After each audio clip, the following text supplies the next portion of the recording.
Hi, I'm David. Hi, I'm Alex. We will be your tour guides. Welcome to the town of Philadelphia, where the Constitutional Convention takes place in 1787. First, we would like to take you on a tour of the town.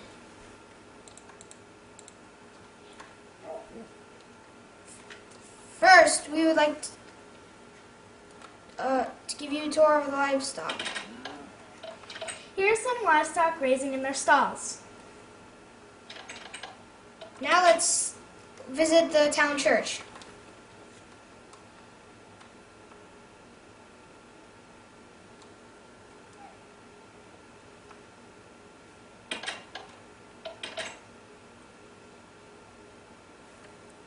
Cool flowers.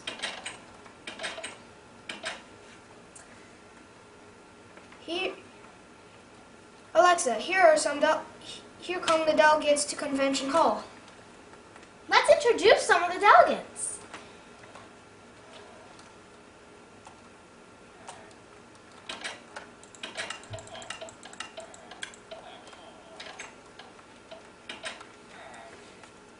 Here is James Madison. He is known as the father of the Constitution. Hello, my name is James Madison. Some people call me the father of the Constitution. I addressed the convention many times. When I was speaking, I took notes all the time. I sat near the front of the room taking almost every word the speaker said. I took more than 600 printed pages. Luckily, nobody was spying on us while we met.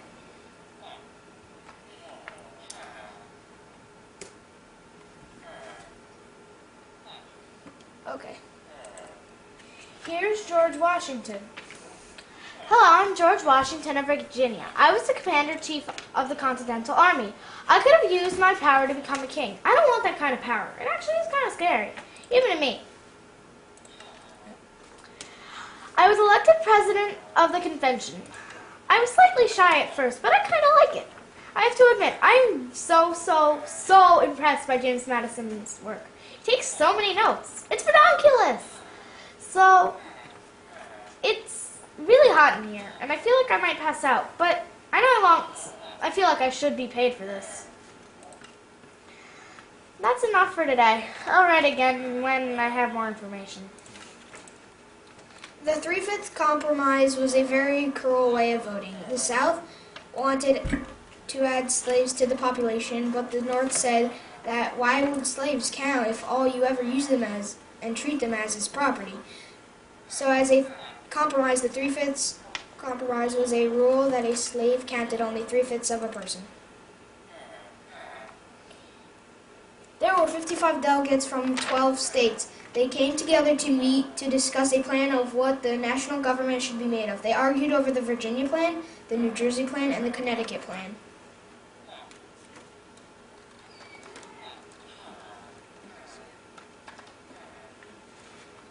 The delegates decided to divide the government into 3 branches so that way no one branch would get too powerful.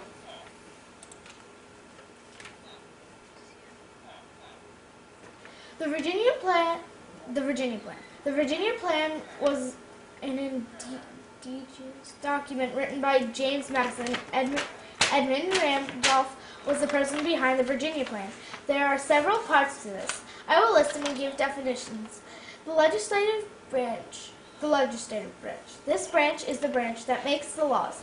This is what we like to call the cycle of laws. Next up is the executive branch.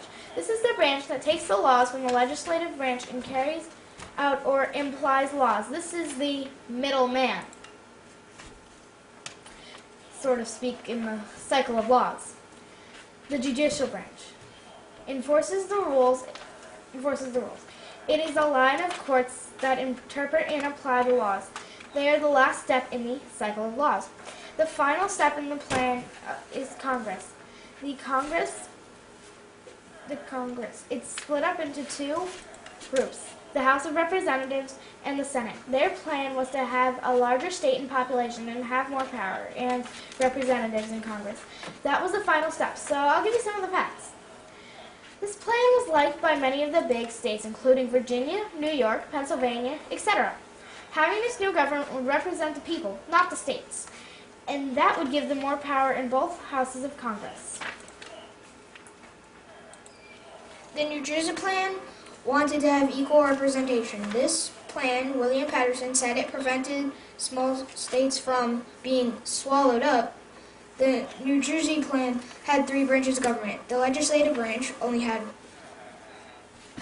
only 1 house, not 2. They also said that each state would have an equal vote in Congress. They cared about getting equal votes because it would be unfair. It would just be plain unfair to just have the bigger states get more votes every time. The Connecticut plan was proposed by Roger Sherman. This plan had a 2-house Congress. The first house was the House of Representatives. This house was based on the population and represented the people. The second house was the Senate. It represented the states. Each state had 2 senators. This was called the Great Compromise.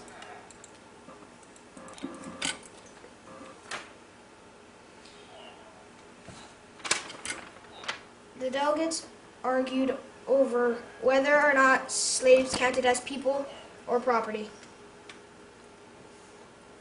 The delegates decided to divide the government into 3 branches so that no one branch would get too powerful.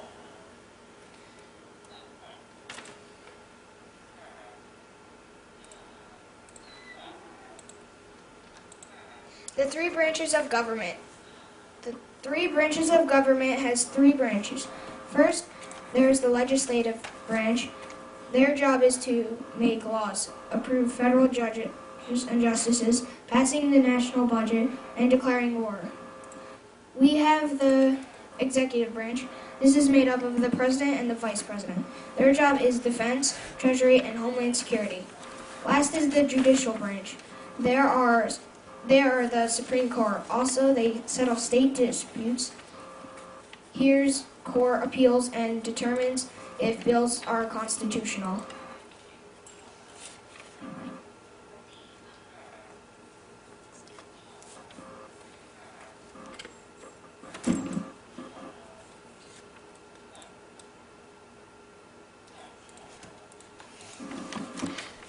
The checks and balances system was a brilliant idea. It keeps one branch from having too much power and being a tyrant.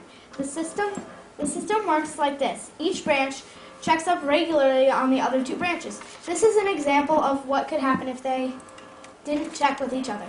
So the president is secretly planning to take over the country for himself, and the other branches aren't checking on what he is doing. The other branches don't care or give 2 hoots. So the president launches his attack, the attack plan, and becomes the first king of America. This could happen if the branches didn't check up on each other. So that is why it is important. I think it is a great way to keep our country from having a king.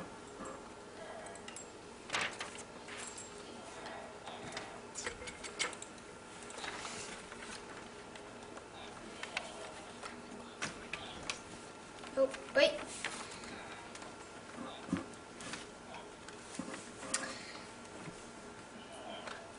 The windows are always closed in meetings, by the way.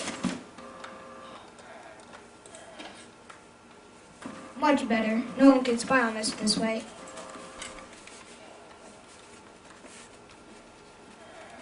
And this concludes our tour, folks.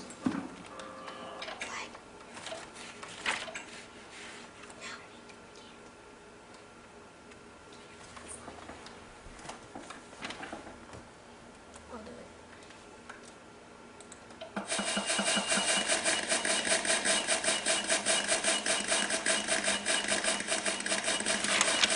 Thank you, and have a great day.